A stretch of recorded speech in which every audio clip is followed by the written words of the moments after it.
Yes, good day po sa inyo lahat mga ka-inspirasyon. May 2. So araw po ng Huwebes. At ngayon po ang ating pong day 115. Yan, 115 days na po ang ating pong push-up po ngayon. Kaya maganda talaga na ating pong ugaliin na palaging bigay ng kaunting oras sa exercise dahil tayo rin naman po ang makikinabang. Kaya ano pang hinihintay nyo? Let's go! Sabay-sabay na tayo!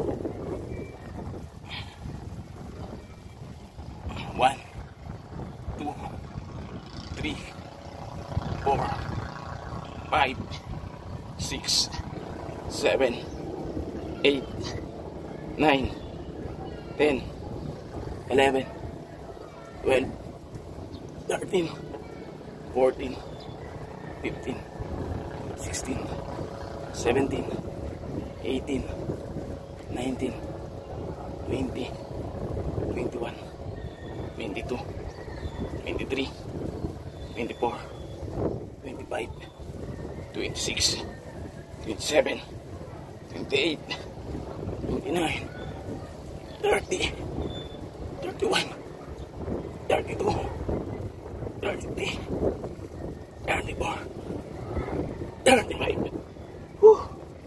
Hindi kang kapusin. Grabe.